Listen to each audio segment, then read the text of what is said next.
If you want to know something about yourself, sit on your bed one night and say to yourself, you got to mean this. Like, you got to be desperate. This is no game, this. It's like, my life is not everything I want it to be, and perhaps it's not everything that I need it to be. And by need, I mean my life is so unbearable that the suffering that's attendant upon that is make me nihilistic, cynical, bitter, resentful, homicidal, genocidal, unable to have a good relationship, prone to punish people for their virtues because of my jealousy, driving the proclivity to see evil everywhere except within my own heart. Like, these are problems, man. And you ask yourself, you sit on the bed and say, okay, man, I'm ready to learn something. Like, what's one thing I'm doing wrong that I know I'm doing wrong that I could fix, that I would fix? It's like, you meditate on that, you'll get an answer. And it won't be one you want, but it'll be the necessary one. You know, and it's often something that will point you to small things. So Carl Jung said, people in the modern world don't see God because they don't look low enough.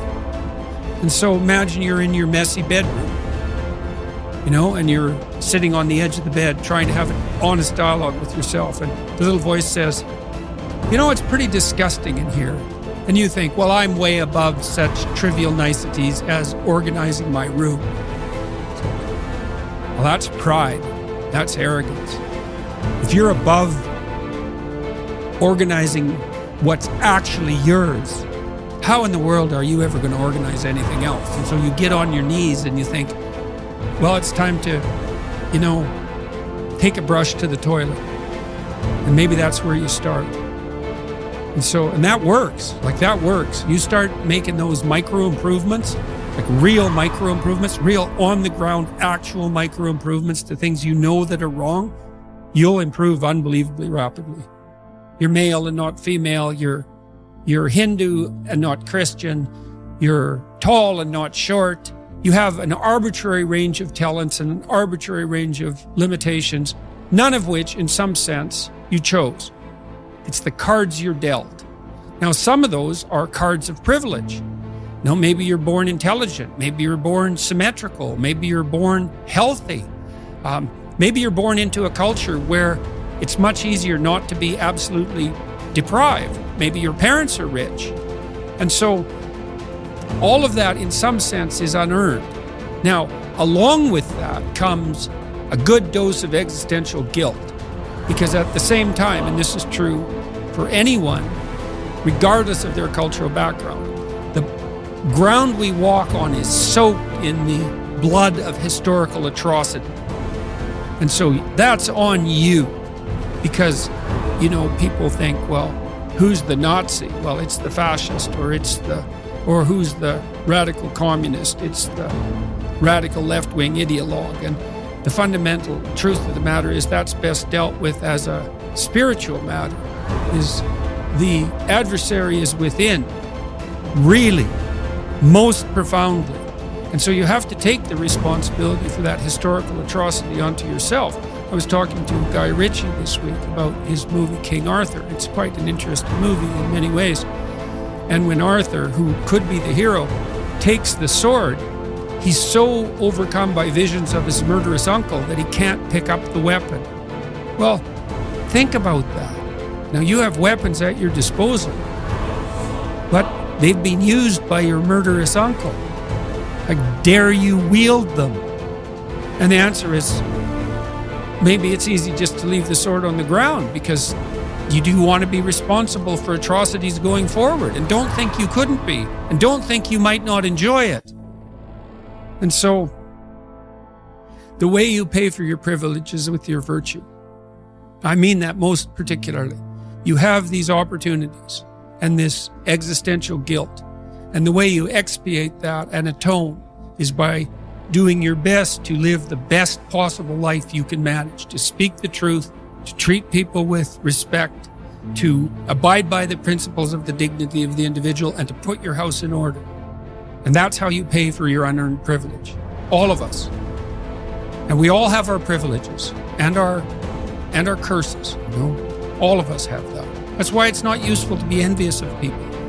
You know, you're a young man, you see someone drive by in a Ferrari with a blonde, and you think, my God, he's got everything. And, you know, the woman in the car is a prostitute who's got a cocaine addiction, and her life is just one catastrophe after another. And he's had to lie and cheat his way into this position, and he's afraid that everything's going to come crashing down on him, and that's what you're jealous of. And it's just not that profound. You don't want someone else's fate. Man, your fate's enough, and your adventure's enough. It's plenty. It's more than you can ever fully realize.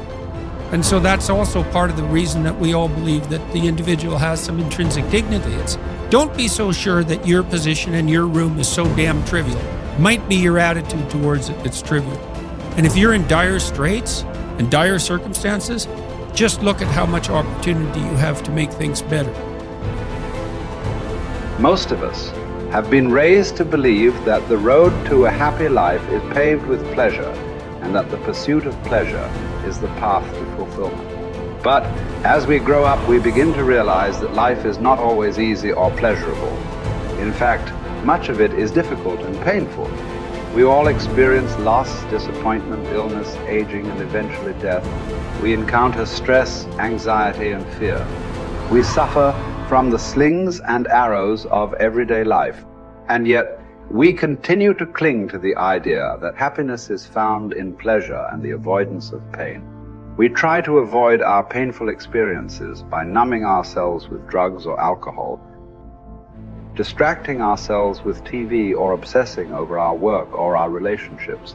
But the more we try to avoid the basic reality that all human life involves pain, the more we are likely to struggle with that pain when it arises, thereby creating even more suffering.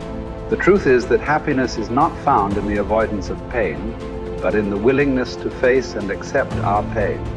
It is in the willingness to experience our painful thoughts and feelings, to acknowledge them without judgment, and to take action in line with our values and goals. It is in the willingness to be present in the moment, to connect with our senses and our environment, and to find joy and meaning in the simple things in life. One cannot experience meaning in life without discovering the meaning of suffering.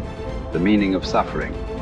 Unavoidable and inescapable suffering alone, of course, can be the deepest possible meaning. The art of being human is learning how to deal with those painful moments.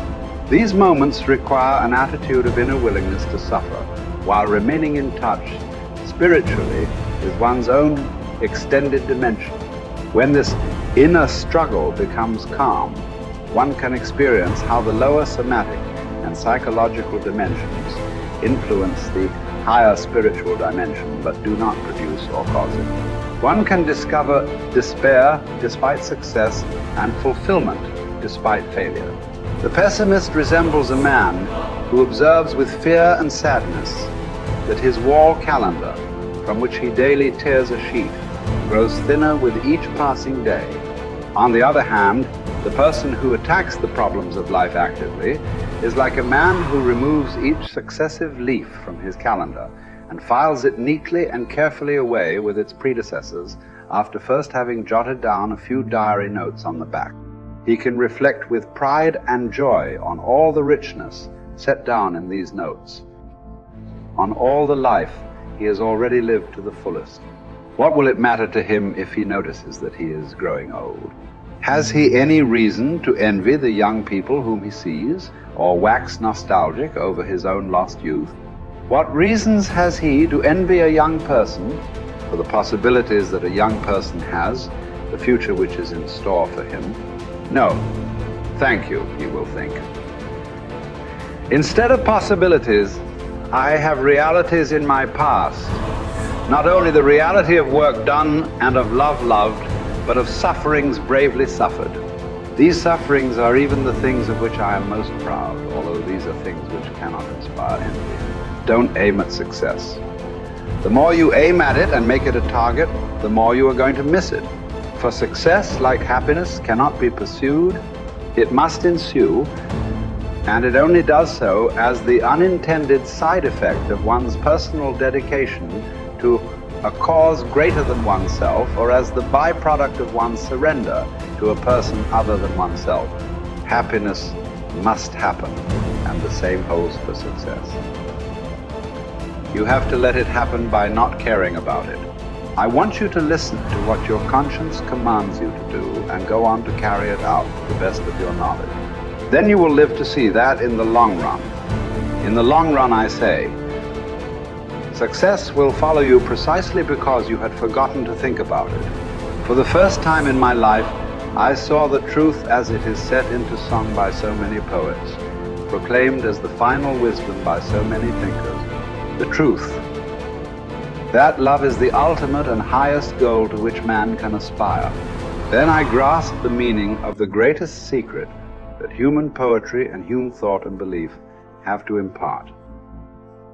The salvation of man is through love, and in love, love is the only way to grasp another human being in the innermost core of his personality.